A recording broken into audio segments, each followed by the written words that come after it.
This Week in Startups is brought to you by DigitalOcean, providing the easiest cloud platform to deploy, manage, and scale applications.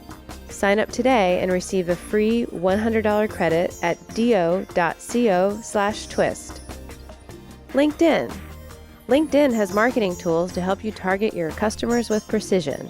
To redeem a $100 LinkedIn ad credit and launch your first campaign, go to linkedin.com/thisweekinstartups. And Capterra, the leading free online resource to find your best software solutions.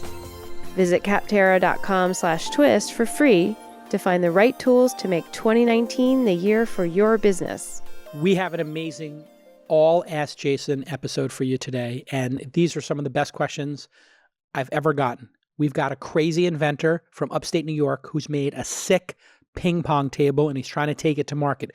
We have a Toronto-based startup that is trying to figure out how to hire people even though they don't have a ton of money. We've got a founder who is on the East Coast, and he's trying to land the perfect investor, and he's doing it at night while raising a kid, working 2 jobs.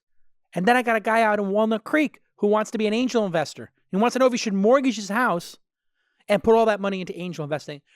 And I give him the straight dope. And I'm candid with everybody.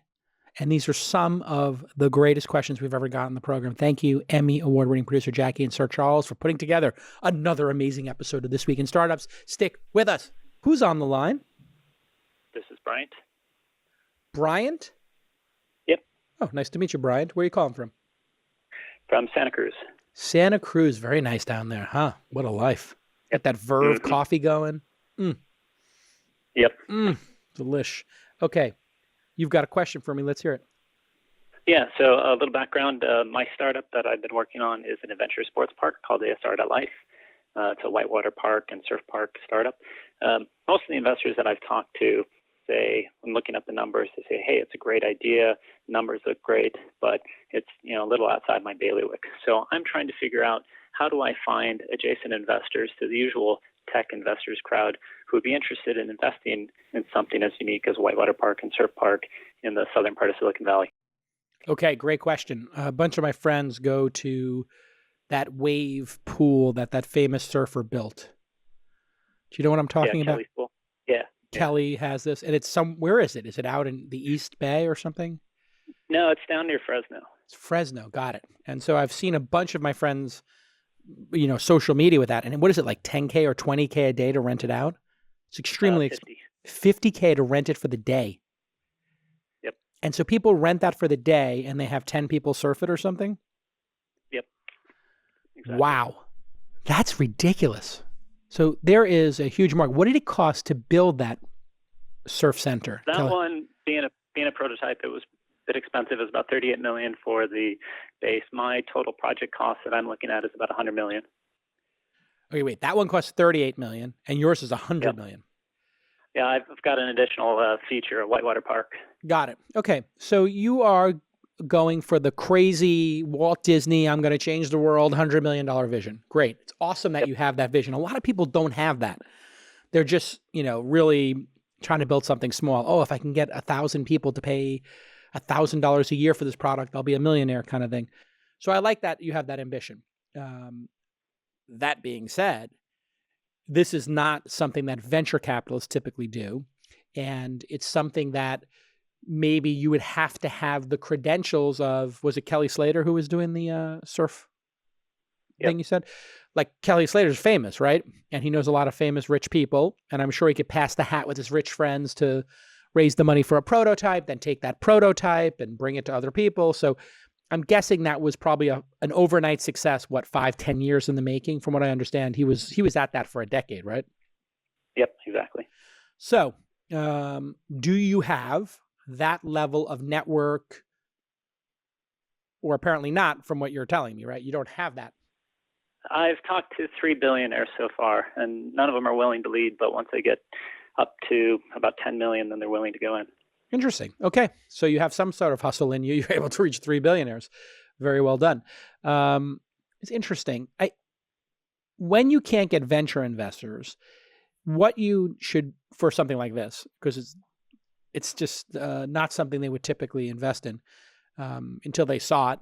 It's just too out there, right? It's out of their signaling. It's not software. It's not a marketplace, et cetera. So I think it's a waste of time to try to pitch them even. The two questions you have to ask yourself, is there a smaller version of this that I can do for $5 million that I can build, make highly successful, and then take the $5 million version of this and sell the 50, the 25, and then after the $25 million version?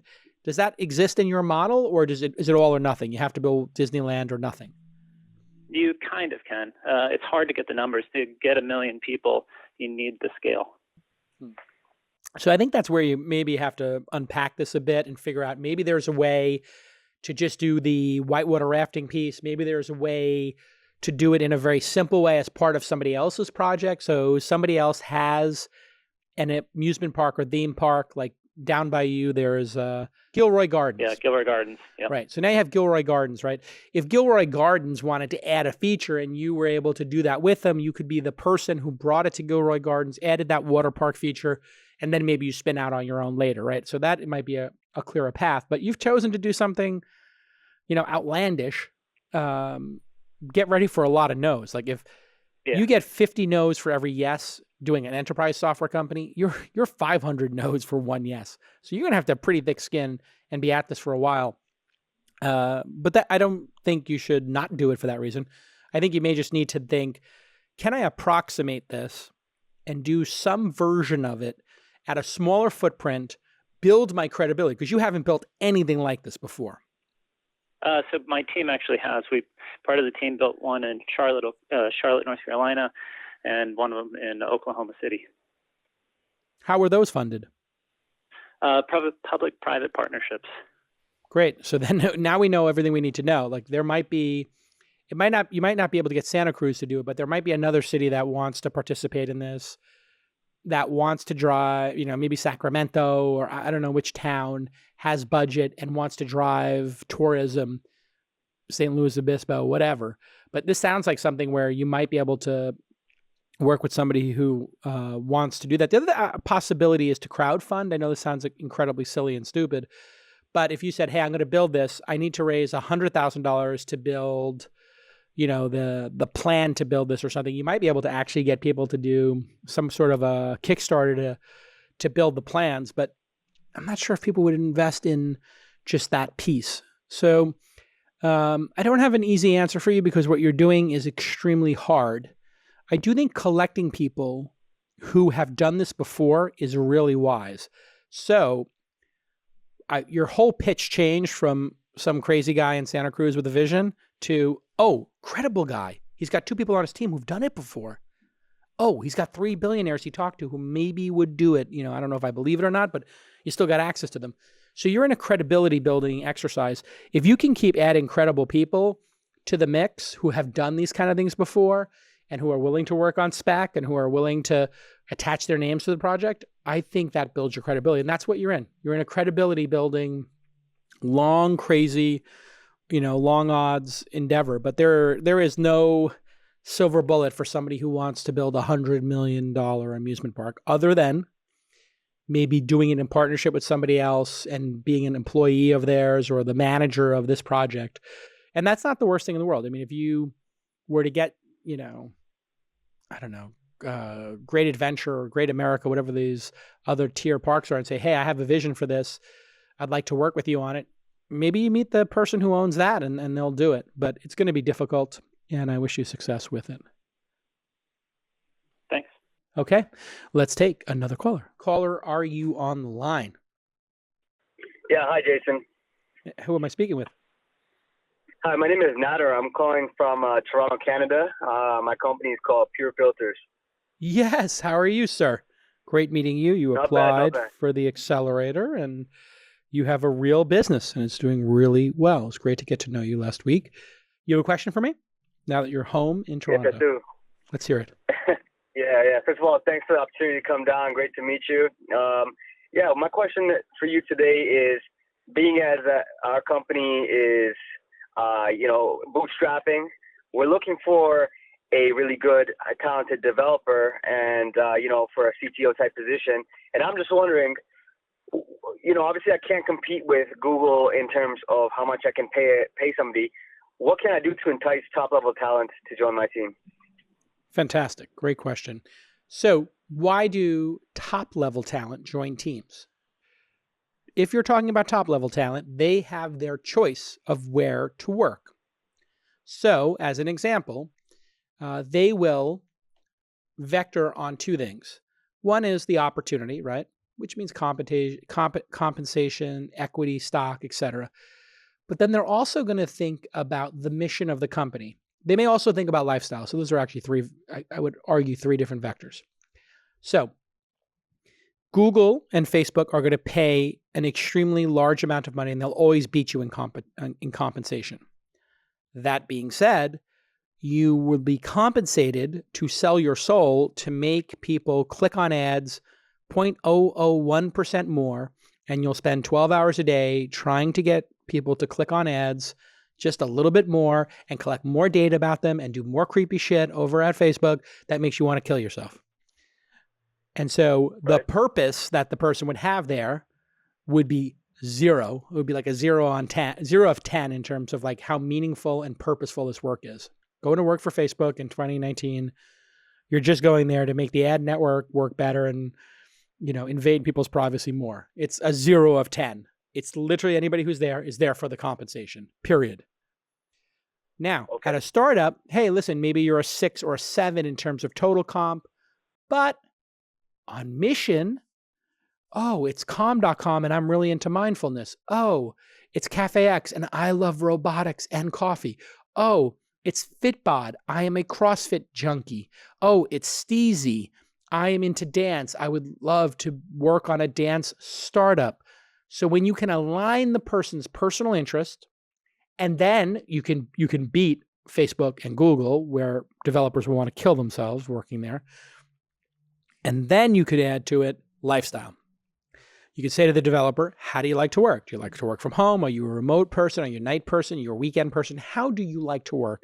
Maybe we can be more flexible in that range. And then you just have to find somebody at the point in life where they've made enough money, and maybe you can beat people on lifestyle and on purpose. Now, you're selling filters, air filters.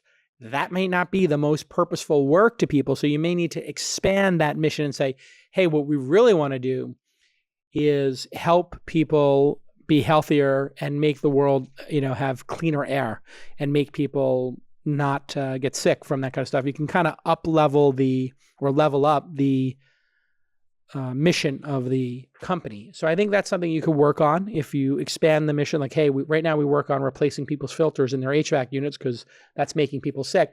But we also want to develop new products and new services that keep people healthy and let them know their air quality. And I know that you have some other ideas around that. So I'd sell them on that overarching mission, and you can sell them on lifestyle and on opportunity. Hey, listen, you can give them extraordinary equity compensation and moderate to modest to moderate equity comp. What you want to look for is somebody who doesn't want to be part of the big industrial advertising complex. You want somebody who wants to be part of a small team and build something exciting and make it fun and exciting to work for you. I make it fun and exciting to work at launch, or I try to. We travel the world, we go on scuba diving trips, we have fun, we go to dinners, we go to Napa. I just try to keep it light and breezy and fun. But there is a sense of mission and purpose here. And that's why I'm able to land high quality people, because it's kind of dope to be helping founders realize their vision, right? So I have this incredible advantage with the mission. So that's where you can really, I think, differentiate yourself and your level of passion for it.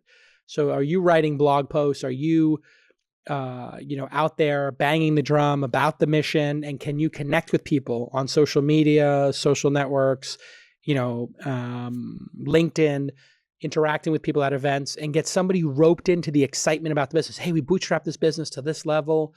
And if we can get to this next level, we can start releasing these products, and then we can raise venture capital. We can go big.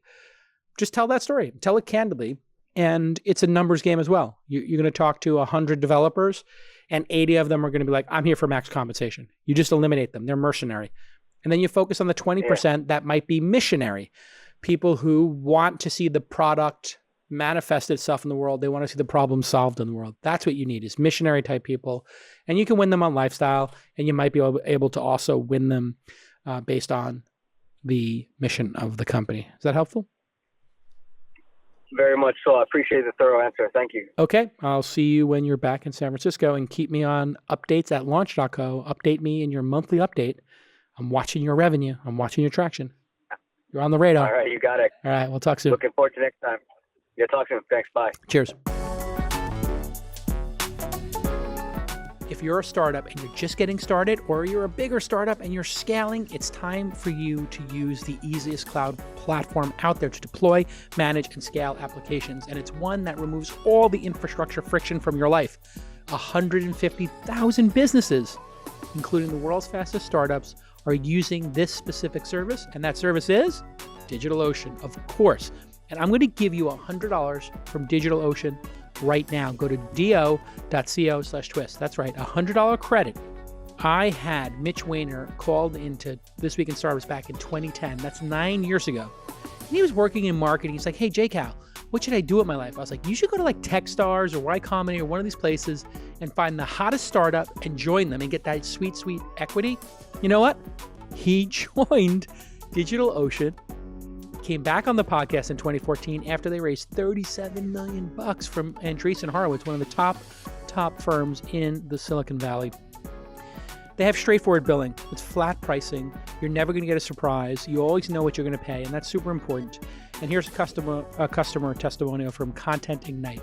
Since moving to DigitalOcean, our startup is ultimately more capable than what we had before the migration. Downtime has become a rarity, and our hosting costs have decreased by more than 90%. What?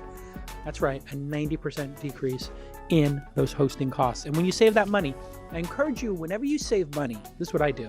If we save like $500 on something a month, people are like, we're saving 500 or even 100. Times it by 40 months, because that's probably how long you're going to keep these things. So if you're saving $100 a month times 40 months, this can add up quickly. Or if it's $500 or $1,000, we're talking about serious cash back in your pocket. Okay, do.co/twist. Get that $100 credit, and thanks again to DigitalOcean for supporting independent media like This Week in Startups. Let's get back to this amazing episode. All right, everybody, let's take a call from Devan. Devan, are you there? I am, JCal. How you doing? I'm good. You know, only my friends can call me JCal, and Devan, you and I are very close friends, so well played. I appreciate that. Devan, where are you calling from? I'm calling from Boston, right outside Boston. All right, and your Celtics are imploding. Sorry about that. Actually a Lakers fan, so don't know what to say about that. Oh my God, even worse. What a disaster. LeBron James not going to the playoffs. Isn't that crazy? So tell me, pretty sad. You've got a question for me. Assuming it's about your startup or angel investing. Let's hear it. On that same line. So like you said, my name is Devan. I've been an entrepreneur my whole life. I started my first company when I was 15, and now I'm about to graduate from Babson College. Very nice. I'm deeply passionate. Thank you. I am deeply passionate about tech startups. I am actually in the middle of building my fourth company right now. But I know in the future, I want to end up basically where you are, investing preferably my own money into startups that I think are super unique and hopefully as a full-time job. Fantastic. I know that the quickest or most typical way is to build a company, sell it for an enormous amount of money, obviously. But I realize I need to pay my bills until I have the traction to attract investors like you. So I'm looking at my graduation as an opportunity to find a 1 or 2 year stepping stone that will truly make me a better entrepreneur. Great. I've been thinking a lot about going to do associate or honestly any work for a VC firm instead of a typical Apple, Facebook, Google job. But I've gotten advice from other investors and entrepreneurs who, are obviously very successful as well. They basically have advised me to either join some sort of pre-seed where I'd have a lot of impact, or to join a Series B to D growth stage company where, they're growing exponentially, where I can learn. But I'm really having trouble, a hard time rather, weighing my impact at a company versus learning from the companies that are growing exponentially with or without me. So my question is this, is if you were to give advice to young Jason, who is about to graduate college in 2019, what would you recommend he prioritize in terms of a first career? Great question. So when I was coming up in New York, I had a consulting gig for Fred Wilson and Jerry Colonna with their Acme Ventures, which later became Flatiron Partners. And I was writing coverage for them at the age of 24 or 25 about startups. And instead of going into venture at that time, when I was 24, 25, I went into the media business because I had a passion for magazines. Looking back on it, it would have been better for me to go venture in terms of probably net worth. But I loved magazines. I liked media. And so I don't regret it. It kind of made me famous to have my own magazine in New York. I got a lot of press. So I try not to overthink these things of what I would change in my career. I kind of like being a venture capitalist right now. I liked being a magazine publisher and editor back then. For you, number one, thanks for being a capitalist. Thanks for creating wealth and jobs in the world. Thanks for not being a socialist who wants a handout. I'm just going to start off right there with triggering all the libs who want to, believe that it can't be done. You can, make a great future for yourself, but it requires you having a skill. And so, listen, you got a great college you're coming out of. That helps on the margins, right? You can't be a schmuck and go to Babson. I don't think that's possible. And you've started some companies. So the real question is, are you more passionate about starting companies? Do you have a company that you really need to see in the world manifest itself? Or are you more passionate about maybe investing, right? Or do you just want to invest because you want to be rich? If you really have that passion for investing, I think the hack today, I'm going to give you like 3 hacks. The first hack is startups are about growth, right? Startups are not about just building a world-class product anymore. It used to be like we were kind of in the startup game, seeing if we could build a product to see if it existed in the world, but that has left the station now. Like everybody can make a great world-class product. The secrets are all out there. If you just go online, you can learn how to make a great app, learn how to make a great service. So really, and to do it cheaper, in fact. So what is left is growth. So if I were to pick one skill for you, it would be being a director of growth or a vice president of growth or a growth hacker. Just any way for you to be able to say, I was at this startup and then I left for this startup and I handled growth. I made the register ring. I made the number of users go up. I learned all these techniques because what people are looking for in venture capitalists right now and investors are investors who can unlock those secrets, those techniques, and get around a table and figure out how to grow a startup. I recently wrote a blog post over at calacanis.com about the one way to guarantee you're going to get funded forever. And that is if you double or triple revenue every year. If you double revenue, really 6 months. If you double revenue every 6 months, you triple it every 12 months, you will get unlimited funding. If you're one of the people who can enable a startup to do that, you are invaluable. Invaluable. And that is the skill that you really want to have, is that ability to make things grow. So that's what I would suggest for you, is to figure out how to make things grow.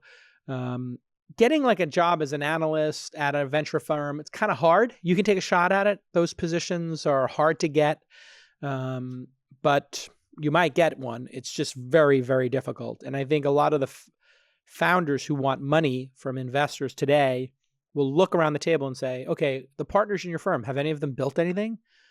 And if you look at a firm like Andreessen Horowitz, they just hired a friend of mine, David Ulevich, who built a company for 10 years or more, and now he's a partner there. So and I was talking to a founder last night who's like, hey, do you think I should take money from Andreessen Horowitz? I was like, well, what's the partner? I'm not sure. And I was just counseling them on stuff. And he mentioned it was David Ulevich. And I said, yeah, well, he built this company. And the founder was like, oh, I love that company. Oh, yeah, no, I could see myself working with them. So that's your first hack, is get into growth. A second potential hack to get into this might be to look at investors out there and see if you could become their analyst chief of staff, and to prove it to them and say to them, hey, I know, I'm going to pick somebody, Cyan Banisher at Founders Fund. Hey, Cyan, I'm a huge fan. I know you invested in Uber, and I know you recently invested in the company Density. I did some research for you, and I found these 6 potential competitors for Density, and I found these 6 different opportunities, and I summarized it for you in this Google Doc. I would like to do this for you every day. You find an opportunity, I write coverage for you. And here's how I did it. And you could look up the YouTube deal memo that Roelof Botha wrote at Sequoia. Just Google that, Roelof Botha, B-O-T-H-A, and YouTube deal memo. And when you read that, you could just start writing those and sending them to people. Now what you're doing is you're showing investors, instead of asking for the job and saying, trust me, I can do it, you're saying, here I am doing the job. Look at the work product. Here it is. I did it. And that shows hustle and it shows dexterity that you can actually do it. So those are my number one and my number 2 for you. Spend 2 or 3 years doing growth at startups. Go to every accelerator you can think of, Techstars, Y Combinator, Launch Accelerator. Look at the companies coming out of those great programs. Pick one that you think you love and email the founder and say, I want to work on growth. I'll work for any dollar amount. Doesn't matter. I want to help you grow the company. I'm looking to get my break here. I'll learn on the job.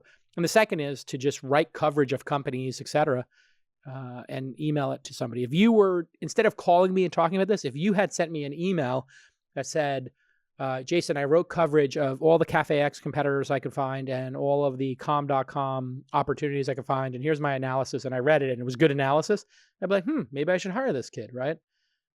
So those are my 2 ideas for you. Devan. Awesome. Then is it okay if I ask a quick follow-up? You got it. Go. So I really like the idea of getting into growth. I myself, my skill is marketing. So especially to the millennial Gen Z targets, growth is right up my alley. What I'm more worried about is where I go. So what I've tried doing is exactly like you said, just reach out to the people that I really believe in. There are a few companies, a few of which you've even invested in, that I would love to work for any dollar amount. And what I'm finding is, especially the ones that are strictly lean, have a very negative perception of hiring a fresh college grad.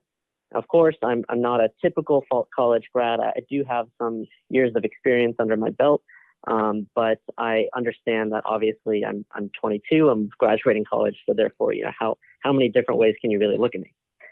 So I'm having a hard time fitting into pre-Series B companies that way, and I'm not sure that I would get a role where my growth strategies would really impact a Series B to D company per se. Yeah. Okay. So here's what I'll tell you. Get your ass out to Silicon Valley. Just do it. Don't overthink it. Get the cheapest apartment you can find. Take whatever job you can get. Now you've landed. You're in the right geo. And then you go to every party. You network with everybody you can imagine. You're going to be networking with a lot of, let's just say people who maybe don't have all that much to offer, and then all of a sudden you're going to meet somebody who can help transform your career. There's going to be collisions that occur. You just got to get yourself out here. And that's what happens. Like literally people who want to make movies, they go to Hollywood, and yeah, sometimes it works out, sometimes it doesn't, especially if they're actors or whatever. But generally speaking, if there's that much activity in your industry going on there, being in proximity to it, things can work out, right? So I was just reading Mike Ovitz's book, and the guy, Steven Seagal, was, I guess, teaching Ovitz jiu-jitsu, and then he started putting him in movies, and he became a movie star. If he wasn't teaching him jiu-jitsu in Hollywood at the time, if it was just teaching jiu-jitsu in Boise, Idaho, it wouldn't have been a movie star, right? And so if you want to be in the tech business, go to a tech center. That's really San Francisco first. And then the peninsula, Mountain View, that area. So it's the same area, but, 2 different locations. And then after that, you could pick New York, LA, Seattle, Austin. All those places work. If you fancy one of those more, do that. But I think you got some really unique opportunity here to get into one of those startups with your growth techniques. That's the easiest path. Awesome. All right. Good luck. I appreciate your Check back in. advice. Thank you. Okay. Will do. Thanks, Jason. All right. When you advertise on LinkedIn, you get to build a long-term relationship with the most important people in the world. All of these customers of yours are sitting there on LinkedIn waiting for you to connect with them. So you're going to get these very high quality leads. You're going to get great website traffic and higher brand awareness. The first step is talking to the right audience. And every day, 500 million professionals engage on LinkedIn. These are also known as your future customers. Think about that, 500 million people. And LinkedIn has marketing tools for you to target your customers with precision. I'm talking about the job title, the company name, and the industry. This lets you create a much better message that your customers care about. And LinkedIn's the only place you can do this. And of course, if you're targeting the ads properly, this is going to lead to more trust with your customers. 4 out of 5 customers on LinkedIn are decision makers at their company. You know this because you're a decision maker and you're on LinkedIn. So you're building relationships with the people that really matter. Here we are. Presh created this amazing lead form for us. The goal was to get more people interested in advertising on This Week in Startups. That's pretty meta, right? Well, we looked for specific things like people's email, company name, phone, job title, and industries. And if we know we want the CMO or the chief marketing officer or somebody with podcasting in their title or experimental marketing, whatever it is, we can go find them. So when building a campaign, we're able to target those exact positions. And we know our ads are not wasted. Okay, just go to linkedin.com/thisweekinstartups. LinkedIn.com/thisweekinstartups equals $100. Terms and conditions apply, blah, blah, blah, blah, blah, yada, yada, yada.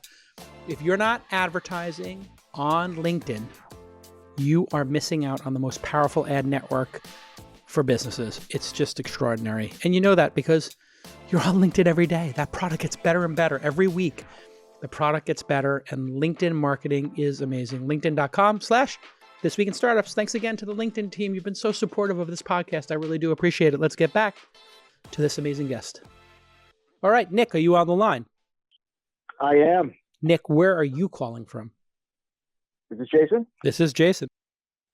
Jason, hi. It's Nick from Brooklyn. How are you? Nick from Brooklyn, BK. What area of Brooklyn are you in? I'm in Gowanus, Brooklyn. You're in Gowanus?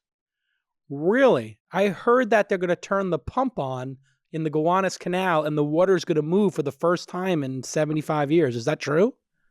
That happened about 15 years ago. They turned the pump back on? Yeah. It's gotten less green ever since. Okay, so it's nice less now. green. There's ducks and fish, and yeah, it's beautiful. If you fall in there, do you die still or no? Yeah, I think it's like the Venice Canal. You know, it's just unknown bacterium. Great. Yeah. So, and are people building are hipsters building cafes along the Gowanus Canal? Yeah, it's past hipsters now. It's great. It's fairly wealthy, New York developers. There's a major development change in the past. This is incredible. I remember driving past. Yeah, it's incredible how it's changed. I remember driving past Red Hook and the Gowanus Canal, and my dad would speed up. Okay, you have a question. Let's totally. Okay, so I have a seed stage startup. It's called Tether.io, Tether with a Y. And recently, I was invited to pitch at a investors conference for the princely sum of a $400 monthly subscription, which was it was an annual requirement, and that was a discount from the $600 monthly price. So $5,000 a year or $7,200 a year, paid in advance. Well, no, it's a commitment. It's a commitment. So you just pay the $400. But then when I went on their website, it was clearly said that if you cancel your annual commitment, you're responsible for the full commitment. Okay, what's your question? So that seems a little rich for my blood, and also it seemed like if it's an investors club, we're the entertainment. And it's like what's the name of this? What's the name of this scam? I mean, the company. Yeah, I don't want to. Oh, sure, you want to tell me. Come on, let's go. Of course you want to tell me. Tell me. Yeah, I'd be We happy have to to- tell you. You follow me on Twitter, and I'll send it to you. And All right, just text it to Yeah. Jack. I need to know the name of this thing. We need to know what this Yeah. is. Yeah, you got to just tell us. I'll be Just tell glad- us. Come on. I'll be glad to tell you off air. But so I No, mean, tell are me there- on air. are Give there it ever- up. We have to out these people. These people are criminals. We must stop them. That's what it seemed like to me. You know, my background is in the film and reality TV industry, and you know, there are all these kind of like predatory festivals. You Yes, know? of and course. It really felt like that. Okay, And, so I'll explain this all to you. If you are an angel investor or venture capitalist or seed fund or accelerator in the world, you are searching for great entrepreneurs and you're giving them money to get equity, to get on their cap table, because that's where the magic happens. Baller people do not need $500 or $5,000 right now. They need 5,000 shares for a penny each that become worth $5,000 each. And then you have a 10-to-1 stock split and then another 10-to-1 stock split. And all of a sudden they're sitting on millions of dollars after they gave you 50,000. That's what baller angels are doing. That's what everybody in Silicon Valley is doing. Anybody who is charging a founder is a loser piece of garbage. A loser and a piece of garbage.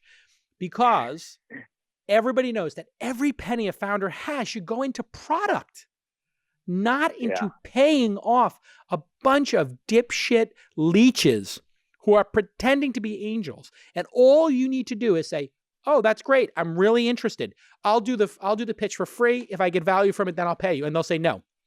And then here's your next tell that this is a giant. That's exactly what I did. And do you know what they said? Oh, we don't do that. We need you to commit. They said, well, there's a dinner and an open bar. I'm sorry. Are we here to get free food? I'm here to build unicorns and billion-dollar companies. Does anybody need hors d'oeuvres? Yeah, Literally F exactly. these guys. F them. Yeah. And out them. Okay. And let's put sunlight on just how horrifically small these people are. This is a giant scam. Keiretsu Forum was charging people $5,000 out here to present. I knew people who did it because founders are ambitious and sometimes gullible and sometimes desperate and they need money. And they're like, well, I get 5,000, I'll get 500,000 back. You know, it's worth the risk. Right. They would go, everybody would come after they pitched at Keiretsu Forum and they would, after they presented, they'd have like a little networking. They said everybody who came up to them, this is 10 years ago, oh yeah, I'm an angel investor and I run a search company. So if you need any talent, oh yeah, no, I run consulting, we do PR.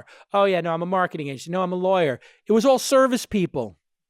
And you ask them, what have you invested in? And they're like, oh, I invested in this company back in the 90s or in this company in 2005. And it's like, oh, how much did you invest? You're like, well, I gave them three free months of PR. They gave me 25,000 shares. These people are garbage. Young Startups was doing this. Some company, Young Startups, Keiretsu Forum.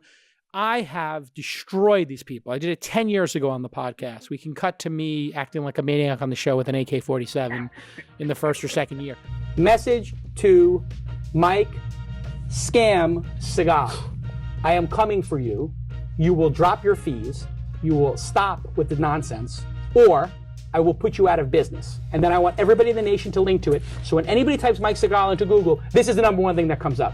You do not charge startups thousands of dollars and percentage points in their companies just to pitch to angels. That's insane. It's insane, Gary Vee says. It's insane. We are coming for you unless you do what Keiretsu Forum did. Why do they lay down like the dog you are, Mike Segal? You know what? I am coming for you. I'm not educated enough. Why are they able to justify that? Because desperate entrepreneurs who are first timers, like the people calling into the program, they don't know any better in some cases, or they're desperate. And what? These guys have enough brand equity? They made 1 win or 2 wins? No, what they do is they have a cheesy looking website. They pretend they have all these angel investors coming. They wear a suit, whatever, and they don't know any better. End of the message. These people get me crazy.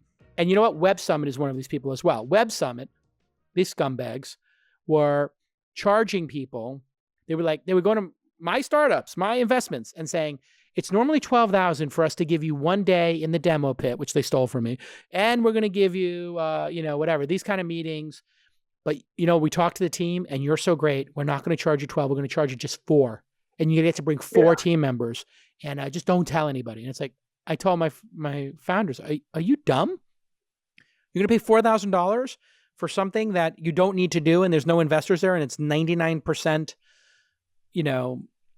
founders looking for money. You put yourself into a cattle call, and you paid to do it. It's so dumb. That's why we give away. Look at what we do. We give away free tickets to the events. We give away free demo pits.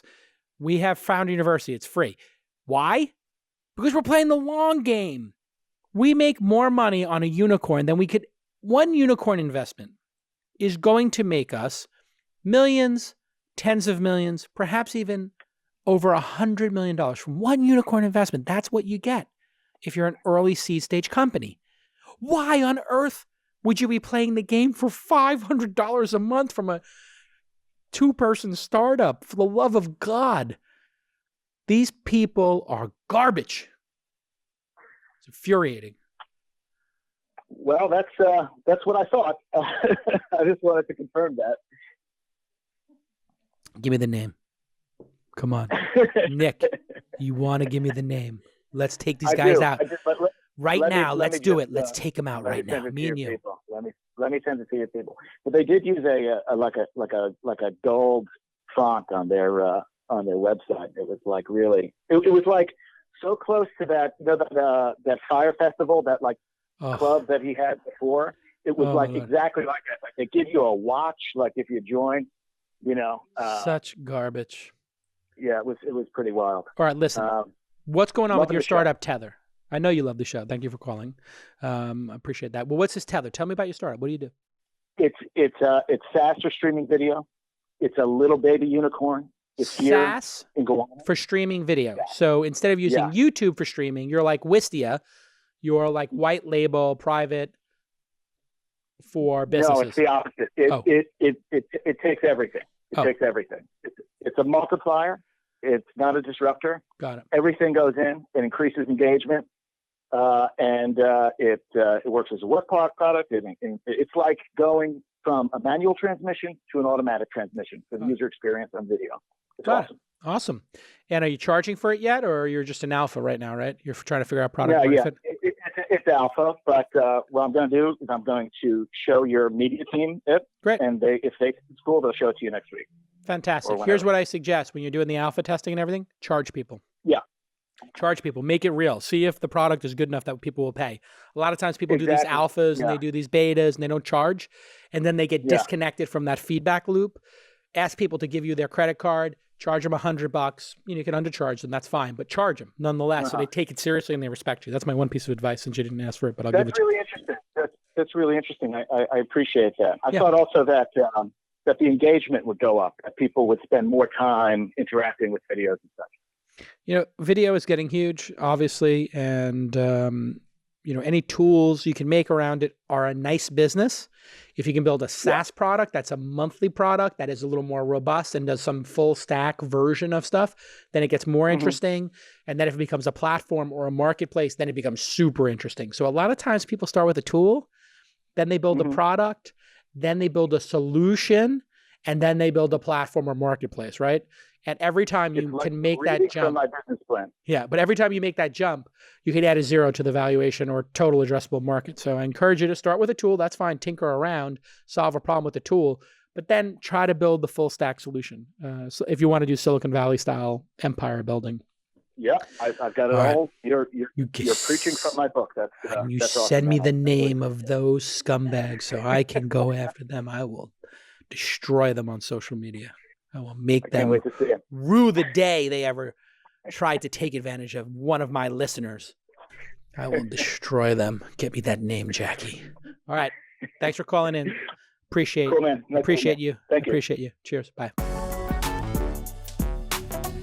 I want you to stop doing things the old way at work, and I want you to become more efficient. And the way I want you to do that is to find new software solutions on the internet that solve your problems. And the way to do that is just go to Capterra. You just go to Capterra, and there are 700,000 reviews of products from real software users like you and me. They have 700 categories, and one of those categories that's super important is, of course, One of the things we were looking for at launch is a solution to manage our customer support for all the different events we're using. And so we went to capterra.com/twist. We clicked on help desk software. We picked 4 stars and above for a company with 2 to 9 people. And we compared a bunch of different solutions that we saw on a list. We hit compare now. We looked at the pricing and $12 a user per month. Oh, wow. 4.5 stars out of 5. Done. There's so much great software out there that'll make you 10, 20, 30, 40, 50% more efficient at your company. This means the 10-person company you have doesn't have to add positions 11 and 12. You don't need to spend that money. You can just make your existing team more efficient. And that's what we recently did with Capterra for our customer support solution. So once again, capterra.com/twist, capterra.com/twist. I really love this product. I spent a lot of time on it. My team spends a lot of time on it. And I insist that you go right now to capterra.com/twist and become more efficient. Okay, thanks to the team over at Capterra too for making such a killer product. It's super helpful, not only for me, but my 200 portfolio companies. Speaking of which, let's get back to this amazing episode. Okay, we have another caller on the line. Who am I speaking with? Hey, Jason, this is Sam. How are you? Sam, how are you? Where are you? I'm based in Walnut Creek, man. And so I'm in the East Bay. Been a big fan for a long time. I was actually at a live event with Greg. I don't know how many months ago that was, maybe 2 months ago or so. Oh, from OpenAI. Yeah. Oh, exactly. yeah, over at Wilson Sonsini. Thank you, Wilson, for hosting. And that was the CTO co-founder of OpenAI. That was a fascinating discussion, was it not, Sam? Yeah, absolutely. Super fascinating. A little over my head. But, me too. And I was interviewing him. Sure. It's over my head, and I was the interviewer. This AI stuff is moving quick. All right. Walnut Creek, respect. Beautiful out there. I think Steph Curry lives out there, right? Wasn't he in Walnut Creek? Yeah. A bunch of the Warriors are out there. All right. It's 10 degrees warmer out there too, right? 20 degrees warmer than in San Francisco? On most days. Most days, for sure. Nice. All right. Well, it's been raining ridiculously on the peninsula. I think it's a little drier out there, I hope. Yeah, no rain right now. Okay. Sunny. And right. This is my favorite city today. So. We got our chit-chat out of the way. What's your question? So I read Angel, and like I said, I've been a fan a long time. I'm a sales guy, finance degree, undergrad. My question is, if I wanted to go full-time into angel investing, all of my personal money is inside of my home in Walnut Creek. So kind of cash poor right now.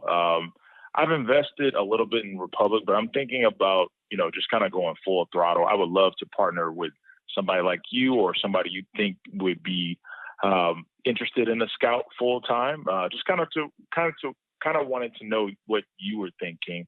If you're 32 years old and you had $500,000 mortgage, not really just in love with the house, could get rid of it, but kind of wanted to hear your take about getting full time in angel investing. So great, it's a great question. Now, if you have kids and a wife and a mortgage and payments and stuff like that, I don't want you to do anything rash and put your family at risk, because your family should always come first. So you have a family, or are you single?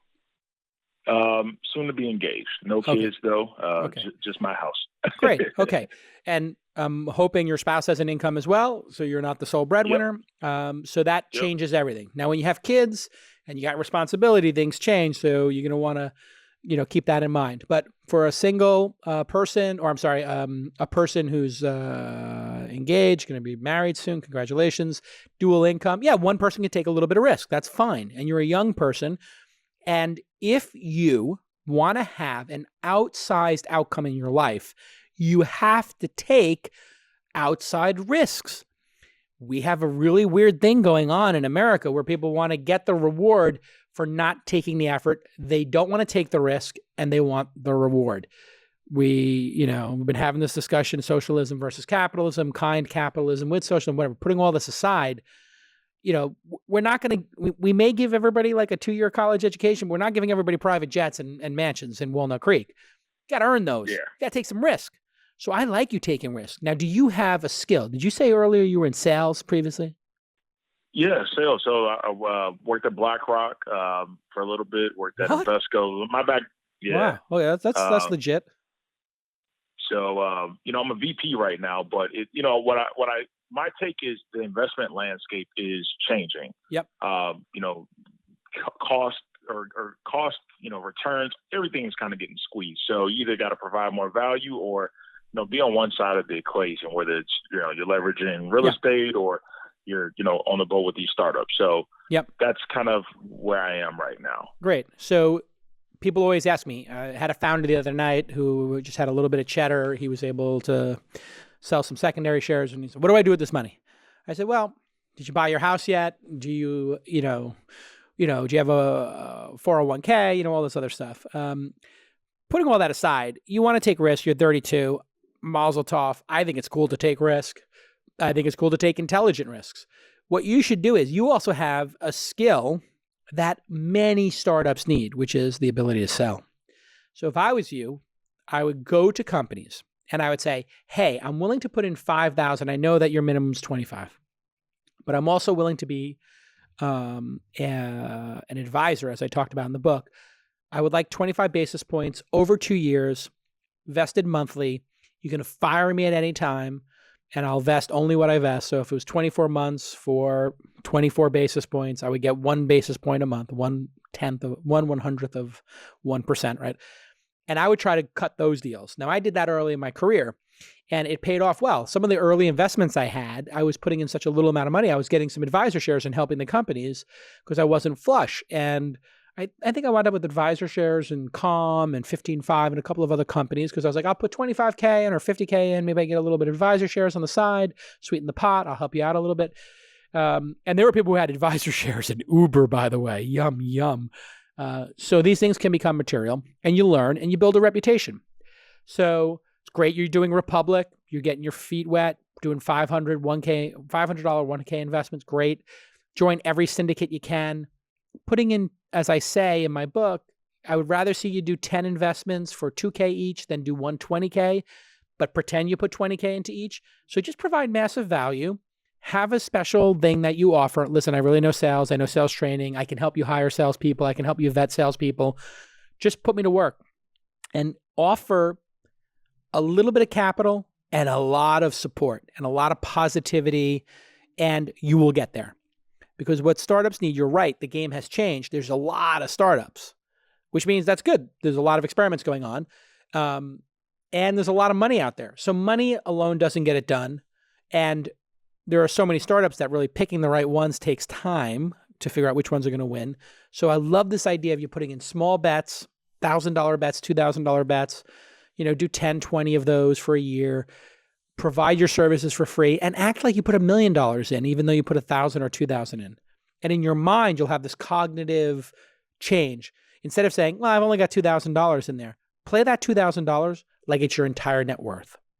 Provide that level of value. And I had to do this in poker because I started playing big stakes poker. And then when I would play for $500 with my friends, my game would go to shit. And I was like, why is my game so bad? I was like, oh, I don't care about $500. So I'm going all in too often. I lost my discipline. So then what I did was I added 2 zeros. So I said, I'm not buying it for 500, I'm buying it for 5,000. And when I bet $10, I'm saying I'm betting 1,000 in my mind. I just add those 2 zeros so I could recalibrate my mind to the level at which it meant something to me. Well, you can do that too.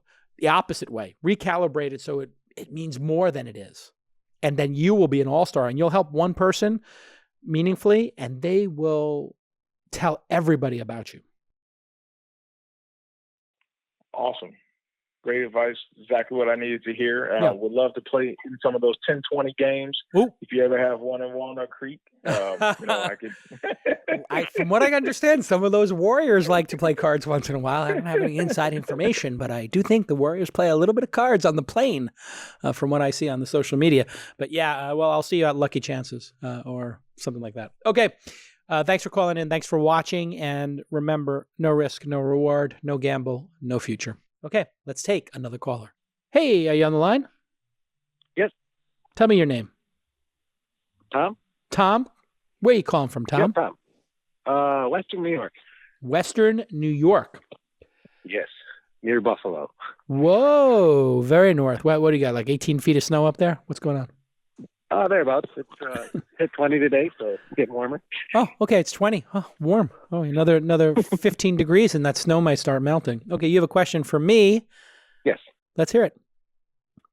All right. I'm an inventor of a product, and it I'm not sure it solves the problem, but I think I'm very passionate about it, and I'm not sure how to do sales pitches and all that when you're not addressing a particular problem.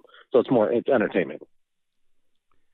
Okay. And your question for me Is if your product doesn't solve a problem, how do you pitch it? Okay. Great question. So it's very easy to pitch people a product that removes pain. It's like, hey, if you take this pill, then your back pain goes away. What you're selling is, hey, you take this pill and you might avoid being sick. This is why we say painkillers versus vitamins. Like when people are in pain, they're like, I need a painkiller right now. Give me a painkiller or give me 3 shots of tequila. I need something to turn off the pain. That's like that acute, like I need it right now. Vitamins, you got to convince people, listen, the study said this, you're getting more vitamin C, you need vitamin B for this reason, So when you're pitching it, I think, having a prototype, having some early beta users who have used the product and who talk about how much they love it. And then there are frameworks for this. One is called Net Promoter Score. There's another one where you ask people, if this product went away, would you be devastated? Would you be really disappointed, somewhat disappointed, or not disappointed at all, right? And Raul from Superhuman recently wrote a blog post about this. So there are ways when the product's in market to try to get to this very issue, which is, hey, it's not solving exactly a problem for them like Netflix. I mean, you could say Netflix solves the problem of what am I going to watch tonight? But really, video games and Netflix and things that entertain us and delight us, they're harder to quantify in that way. And so when pitching them, I think early user reviews and the people who use it telling their story. So if this was an app, like say calm.com for meditation, if you had somebody who said, my daughter was having a hard time going to bed and it was drama every night until we got sleep stories, and now I let her pick a sleep story and there's no fighting when she goes to bed and she's asleep 9 out of 10 times within 20 minutes. This has been a game changer for our family, which is true in my family, actually. London loves this. Mine too. Right. And so that a testimonial can, and somebody else selling your product, your customer selling your product, is better than you trying to sell your product. Does that make sense? Yes, absolutely. Because people don't believe you. You're an interested party. Right. You made it, right? You're like, oh, my meditation, my sleep app, meditation app, solves all the problems in the world. It's like, yeah, prove it. Well, okay, here's a customer. And here, by the way, here's 5 customers. And that's why ratings, in a way, when we see the ratings on Amazon or Yelp, those ratings in Yelp help us make sense of the world, right? And people like giving their feedback. So I would ask your customers or your early users, can you write me, send them a survey and say, hey, can you rate the product on these 4 different categories with numbers? And then as the last thing, say, as a bonus, and we'll give you a $5 gift card from Amazon for this, please write a Yelp-like 3 or 4 sentence review of the product, what it means to you, how you use it, and what delights you about it. And if you ask them in that way, hey, write a Yelp-like review of our product, they'll give you a Yelp-like review.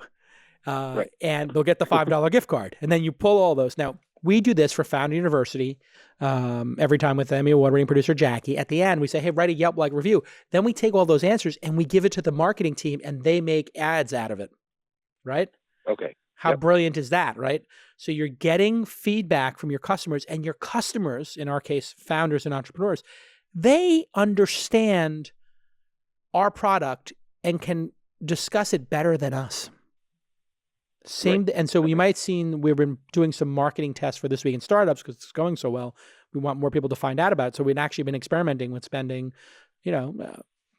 thousands of dollars a month on some ads.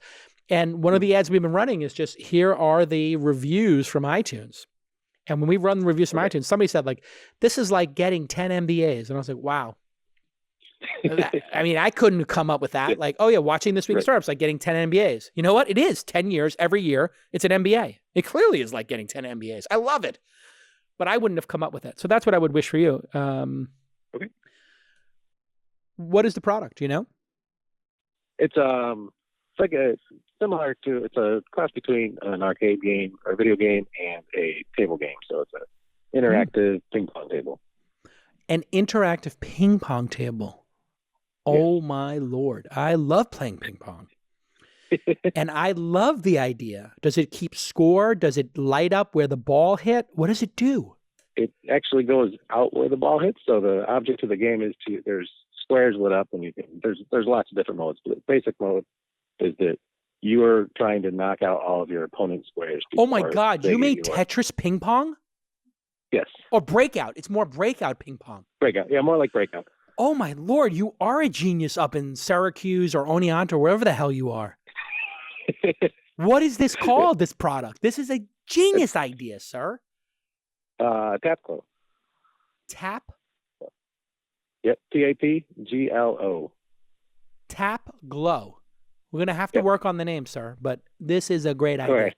And you're like an inventor up in 15 feet of snow up in Syracuse or Oneonta or Buffalo somewhere? Yep.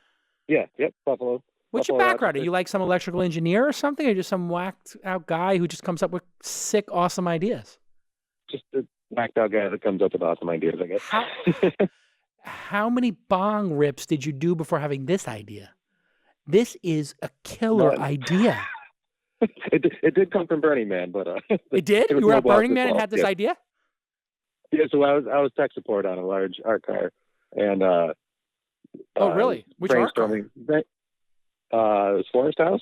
Oh, okay. I don't know Forest House, but I go to Burning Man every other year or so.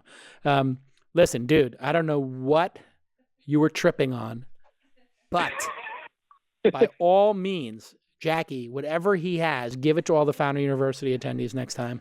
We're going to spike the punch and come up with better ideas. This is a great idea. I'm dead serious. Have you built the prototype yet? Oh yeah, I got a fully working prototype and starting production pretty much this week. How much is it going to go for? Retail is $11K. $11K. Whoa! And so that means you've got a 50% margin on it or something? Yep. Fantastic. Do you know 2-Bit Circus? No. Okay, look up 2-Bit Circus. They are building new arcade games and carnival type games. They have a location in Los Angeles and downtown LA. Brent Bushnell, who is the son of the founder of Atari, Nolan Bushnell, is built this new style arcade. He would buy this from you, and if he does another 10 locations, which I think is, he'd buy 10 of them from you, or they might get popular, buy 2 of them. And then there's a Spin. Spin is a ping pong. You know Spin. I talked to them already. Oh, you did. Did you give them an exclusive? Tell them they'll be the exclusive in their city if they buy 4 units of each? You know, I did, and What'd they went say? Great. They got an awesome response, and they have not said anything. Oh, they went dark? Reached out 4 or 5 times, and nothing. Oh my Lord. I want one of these tables. It's a great idea. This is exactly the type of thing that will appeal to Generation X Atari 2600 kids like myself, the millennial generation that grew up on, Call of Duty and, started to get onto mobile gaming, and now this new Overwatch, Minecraft generation, who grew up on casual games. It's going to be a multi-generational win, and you could do this with pool, and you could do this with shuffleboard as well. And what's great about it is you can come up with all different variations of games. Like I would love to play this where the name of the game is every volley. Here's my version. Yep. Every volley doubles the value of the game, right? So I hit it, it's 1. You hit it, it's 2. I hit it back, it's 4. You hit it, it's 8. Then it's 16. You get the idea. So now we're at 64. We've gone back and forth, whatever times. Yep. And it lights up a small ping pong sized target whoever hits the target first gets the points. If you if you screw up the volley, in other words, if you break the volley, then you lose that value. So as it goes up, it's like a game of chicken. You understand the stakes are getting higher and higher and higher. And if you hit it, you win. So you can try to target it. But if you don't volley it and you're on the 12th volley and this is worth whatever, 128 or 256, whatever, 512, boom. Now you're going to get the, oh God, you are a genius. I love this. Keep going. The lesson here is go to Burning Man, kids. Work on our cars, come up with creative ideas. This thing's going to be a juggernaut. You got to patent the shit out of this. All right. Well, I appreciate that. All right. Send me an email. You got my email, jason@calacanis.com. I want to see this. I may want to buy one of these off you at cost. You may have to do a Calver. I may need to get this at cost from you. I never asked for a freebie, but I think asking at cost after how inspiring I've been to you would be, you wouldn't take that the wrong way, would you? No, I wouldn't. Okay, there we go. See that? That's the life of J-Cal. All right, thanks for calling in. Let's take another call. All right, man. Be cool. Stay warm. Okay. Stay warm. I will. Okay, Ohm, are you on the line? I'm here. Is it my friend Ohm Malik by chance? No, that's the other more famous one. Okay. But now you know too. Okay, non-famous Ohm. Have you been listening to the show for a while? And what city are you calling from? For a while, yeah. For about a year. From Ashburn, Virginia, right outside DC. Okay, welcome to the pod. You got 9 years of archive to get through, but I'll give you another 2 weeks to do that. You have a question for me. Let's hear it. Yeah. My question is, we have product, we have recurring revenue. We've been building that pretty well, and I'm starting to get VC conversations going.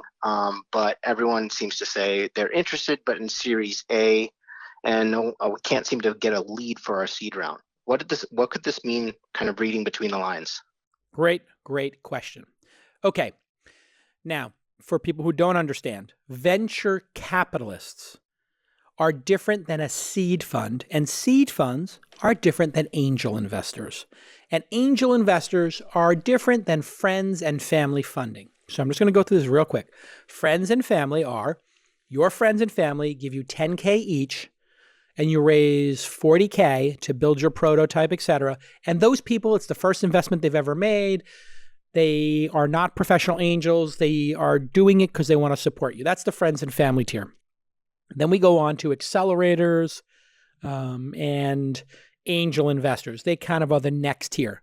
Accelerator gives you $100K typically for 6%. And then angels might give you a $25K check to even as high as $250, but generally $25 to $100. Then there are seed funds. Seed funds are fund managers, venture capitalists essentially, who manage other people's money, typically $10 million to, let's call it $60 million is a typical seed fund. I'd say on average $30 million. Seed fund then deploys $250K checks, $500K checks, Homebrew, Aileen Lee's, Cowboy Ventures, Pear VC. There are a bunch of these seed funds out there, seed stage funds.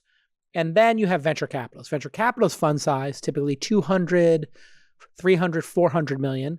Some of them now raising 600 million, Founders Fund raising over $1 billion. And they have a different problem. They can't write small checks. If you had $1 billion fund and you're writing $100,000 checks, it's going to take forever. They need to write $10 million checks, $20 million checks. They need to take 20% positions. You are caught between these rounds. It's okay to meet venture capitalists, but it's your job as the founder to qualify them. So how do you qualify them? Well, you look at their last 10 investments on the various database websites out there. You know all the regular names. It used to be, let's say, Crunchbase, AngelList. There's some paid ones, I think DealBook or Deal something. Anyway, there's a bunch of these databases of out there that you can go through. And so all of these databases, you'll be able to qualify the venture capitalists. And by qualifying the VC, they put $3 million into each of the last 5 companies. Well, you're doing $1 million seed round. And if they're doing $3 million in co-leading $6 million rounds, they're probably not the fund. So you can just ask them straight up, have you ever made a $500K investment? Have you ever led a $500K investment? And that is how you qualify them. And by pre-qualifying them, you can say to them, I know we're too early for you. It's great to meet. Just want to let you know what's going on. And, put a pin in it. When would you like us to come back? And they might say to you, yeah, you're at $50K a month in revenue. I'd like you to come back when you have $250K a month in revenue. You say, great. You put it into your CRM system, your spreadsheet, however you're managing it, and you put a date on your calendar and say, I'm going to call this person back in a year, and I'm going to send them monthly updates from this point forward. So that's really where I find entrepreneurs get into trouble. They meet with VCs. The VCs give them reasons they're not going to invest. Those may or may not be accurate. And then they just kind of get into this negative loop where they're trying to figure out why they're not into you.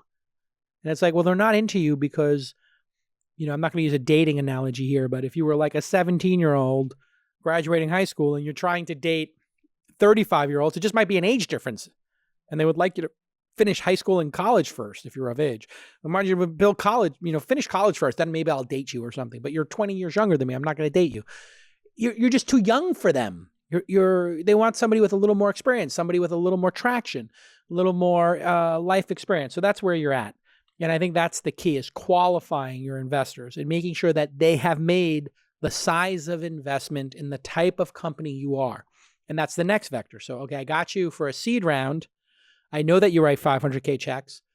Do you do SaaS businesses? Because I'm a SaaS business looking for a 500K check. So now you can start to really get alignment. Does that make sense? Yep, totally. Got it. Okay. Just out of curiosity, what's your monthly revenue at right now? We're at 1,200, and we're just piloting it with 3 customers. We're going to launch it in about May. And those pilots are free pilots, or they're paying a modest amount? No, they're paying me to build it. So Oh, that's incredible. So you're a bootstrapper, my favorite type of entrepreneur.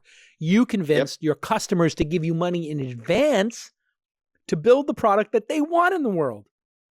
Yep. And we've got a pipeline of 5,000 employees to cover after. See, this is what I'm talking about. Like, people are like, oh, it's not possible to build companies. The game is rigged. Boo-hoo. Socialism. Give me everything for free. Universal basic income.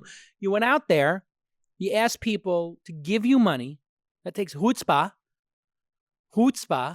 and they gave it to you to build the product for them.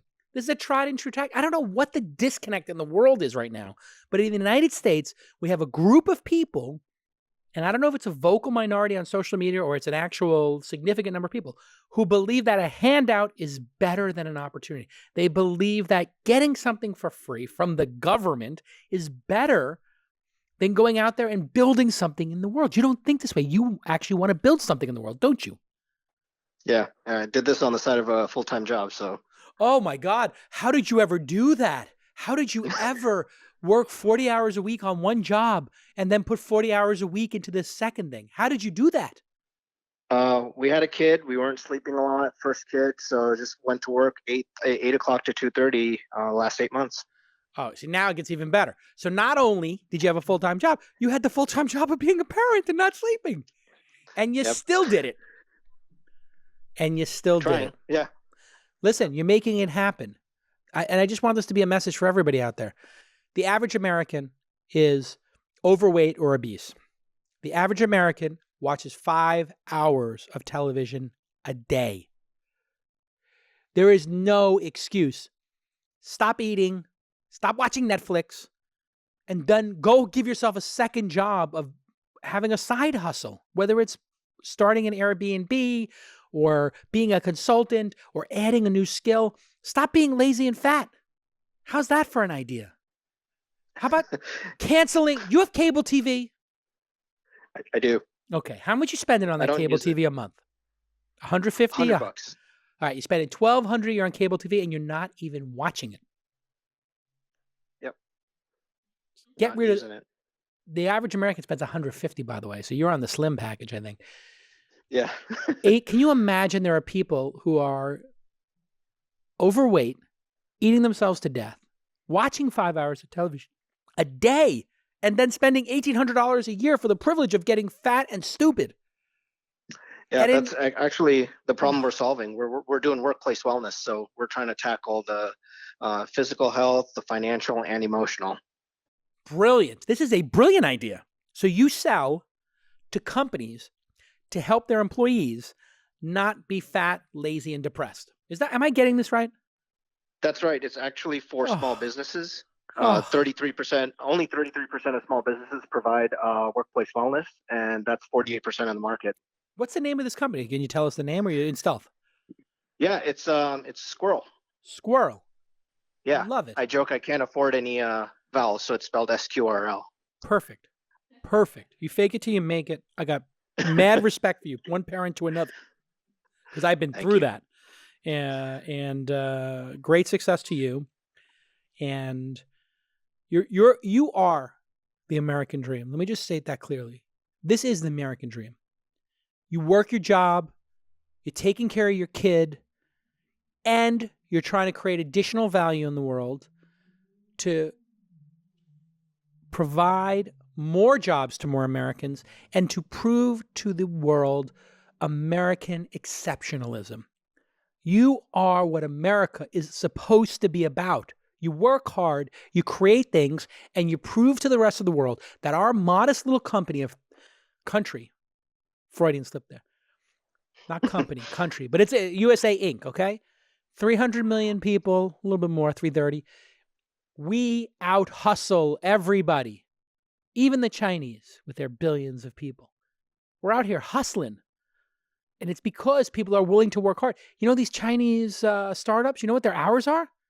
996. You know what 996 stands for?